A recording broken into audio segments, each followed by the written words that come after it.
On a déjà eu l'occasion de rappeler le minhag répandu, surtout dans le monde ashkénaze, de consommer des produits laitiers le jour de Chag HaShavuot.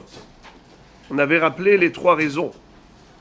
L'une mentionnée dans la halacha et deux autres par rapport au midrashim. Mais je voudrais m'arrêter cette fois-ci sur un détail relatif à cette consommation de laitage pendant Chag HaShavuot. Le Rama, donc c'est dans le Shulchan Aruch, on a Rabbi Yosef Karo pour les Sfaradim et même les Ashkenazim, mais le Rama rajoute des annotations à chaque fois que les Ashkenazes ont un minhag différent. Alors, il écrit, justement, c'est lui qui rappelle ce minhag de manger du laitage pendant Shavuot. Et il dit que même le pain est pétri avec du lait. Comme ça, il dit. Le pain de ce repas halavi sera pétri avec du lait. Et la question que je vais vous poser, mes amis, est-ce que de manière générale, pendant l'année, a-t-on le droit de pétrir une pâte pour fabriquer du pain avec du lait? Qu'est-ce que vous dites? Non, vous dites non. Alors pourquoi à Shavuot ce serait permis? Hein? La devinette. C'est écrit dans le Rama. J'ai commencé avec ça. Dans le Rama, il est écrit Kachag HaShavuot, on pétrit du pain pour manger un repas halavi. Alors je vous ai posé ensuite la question, est-ce que c'est permis toute l'année de le faire? Vous avez dit non. Alors pourquoi Shavuot? Oui. Très bien. La halakha est que c'est assour de pétrir du pain avec du lait, de peur que l'on mange ce pain avec de la viande. Je vous lis ce Shulchan Aruch qui figure dans Siman Tzadik Zayin du Yoredea. Je vous lis. En lashin isa behalav, shema yavo leochla im basar. Le Shulchan Aruch nous dit, on n'a pas le droit de pétrir une pâte avec laquelle on va fabriquer du pain avec du lait, de peur que l'on mange ce pain avec de la viande. Ve'imlash kol apat asura afilu leochla levada. À quel point c'est interdit? Au point où même si tu l'as fait, Bedi Avad, a posteriori, ce pain, tu le jettes aux oiseaux. Tu l'envoies au canard. Tu n'as pas le droit de manger ce pain même tout seul. Vous entendez? Même Bedi Avad, tu as déjà pétri la pâte avec du lait, tu as déjà fabriqué le pain, tu as déjà cuit le pain. Ce pain, tu veux le manger maintenant tout seul, tu n'as pas le droit de le manger tout seul. Tu as transgressé le issour de pétrir de la pâte au lait. Alors, tu ne peux pas faire une chose et son contraire. C'est interdit, même Bedi Avad, tu jettes ce pain. Alors, comment Chag HaShavuot, on peut faire du pain au lait? Alors, le Shulchan Aruch nous dit qu'il y a deux exceptions à ce issour. Deux exceptions. Première exception, c'est si c'est davar mu'at. J'ai fait du pain que pour un seul repas. C'est pas du pain qui pourra rester après ce repas. J'ai fait par exemple un seul pain. Ou bien on est plusieurs, on va manger deux pains, j'ai fait que deux pains. Ou on va manger trois pains. Il va rien rester pour après. C'est la première autorisation. Ce qu'on appelle davar mu'at. Que pour cette se'ouda, il ne restera pas de pain pour une autre se'ouda. Alors puisque ce repas-là, tu vas faire un repas de lait, et tu vas manger ce pain qui a été pétri au lait dans ce repas de lait, il n'y a aucun risque. Parce que ce n'est pas du pain que tu mets au congélateur, du pain que tu mets dans ta boîte à pain, du pain que tu vas mettre en conserve, en réserve. Non, c'est du pain consommable instantanément. Après l'avoir pétri, tu l'as cuit, après tu l'as cuit, tu vas le manger, après tu l'as mangé, il ne reste plus rien. C'est pour ce repas halavi que tu vas le manger. Davar mu'at. Deuxième exception, c'est si la forme du pain est bizarre. Une forme étrange. Tiens, un siman, les gens ils disent, c'est quoi ce pain-là? Franchement, c'est quoi? Un pain normal, classique, il est de forme normale, classique. Ce pain qui est méchouné, alors les gens vont comprendre qu'il y a une raison pourquoi on l'a fait méchouné. C'est parce qu'il est au lait. Alors, de ce fait, c'est moutard. Le Rama nous dit, écoutez ce que dit le Rama. dans Ilchot Basar Behalav, il nous parle de Ilchot Hag HaShavuot. Et il dit, c'est la raison pour laquelle c'est permis de cuire un pain au lait à Hag HaShavuot. Velachen nohagim lalouche, pat im halav, behag HaShavuot, ki kol ze nechshav kedavar mu'at, gam kitsurato meshuna mish'ar pat. Pour ces deux raisons à la fois. C'est que on fait peu de pain pour ce repas de lait, et en plus, il a une forme qui est différente du pain de toute l'année. Voilà pourquoi c'est permis.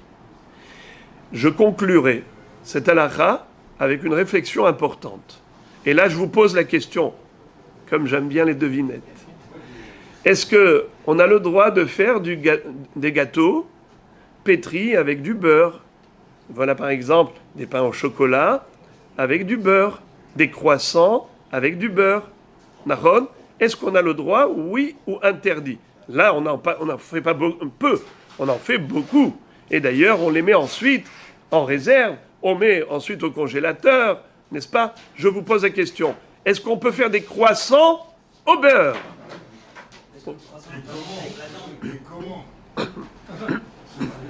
Alors, c'est ça la raison.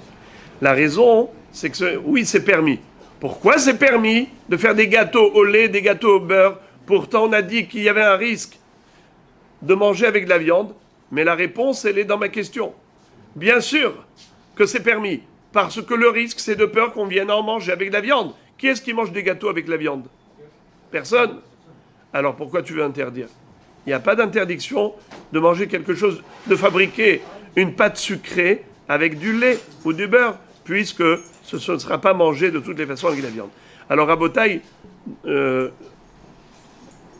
comme vous allez me dire, oui d'accord, il ne va pas le manger avec la viande, mais il peut manger après la viande. Par exemple, il a pris un bon repas de viande, et après ça, il veut prendre un petit goûter, un verre de thé avec un gâteau. Si le gâteau est un gâteau au lait, alors il va manger du gâteau au lait après avoir mangé un repas de viande. Est-ce qu'il faut interdire à ce titre-là? Oui ou non? Vous dites oui? Eh bien, c'est non. On peut toujours fauter et prendre du lait après de la viande.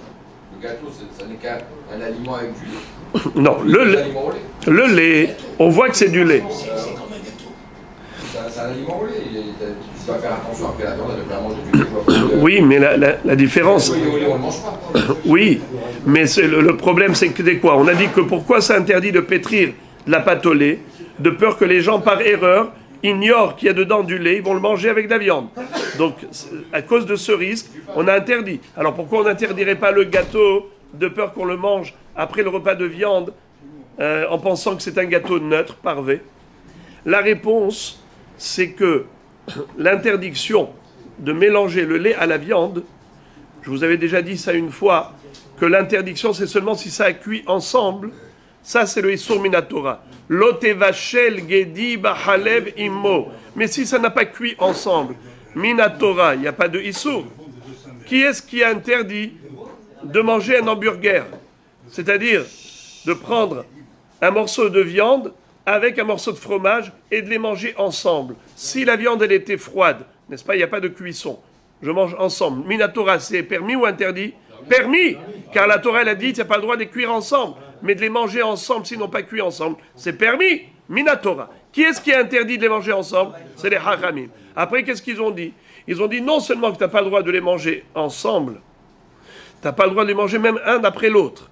Tu as mangé de la viande, tu n'as pas le droit de prendre du laitage qu'après 6 heures. Pourquoi? Il y a peut-être de la viande entre les dents. Il y a peut-être du chouman, la graisse de viande qui remonte. Eh bien, tout ça, ça fait Ya'alev Yavo. N'est-ce pas? Tout ça, ça peut se mélanger. À ce titre-là, Hachamim ont dit, faut pas. Donc, si c'est ça la raison, on a compris que déjà, Hachamim ont interdit, ils ont fait une première barrière. Après, ils ont fait une deuxième barrière de ne pas manger l'un après l'autre. Mais maintenant, tu ne vas pas interdire de pétrir un gâteau avec du lait ou des croissants avec du beurre, de peur que, après avoir mangé de la viande, tu vas aller manger maintenant ce gâteau. Parce que là, ce serait Gezerah, l'Ixera. Tu ferais une Gezerah c'est-à-dire une barrière de sécurité sur une barrière sur une barrière. Hachamim ne vont pas jusque-là. On a une règle, que les Hachamim mettent une barrière au Issour de la Torah, mais ils ne mettent pas une barrière à des barrières. Donc là, on aurait poussé le bouchon trop loin. C'est pas possible. Voilà pourquoi c'est moutard de pétrir des gâteaux avec du lait ou du beurre. Car on ne le mange pas avec de la viande. Alors on avait déjà parlé de cette halakha, c'est qu'il fallait manger du solide pour nettoyer ce qu'il y a entre les dents et boire de l'eau ou une autre boisson pour laver. Donc il faut nettoyage et rinçage. De la même façon que quand on prend du laitage, ça peut être du solide comme du fromage, du liquide comme du lait, le nettoyage de la bouche pour pouvoir manger ensuite de la viande se fait également avec du solide pour enlever le fromage entre les dents et du liquide pour rincer le lait qu'on a bu.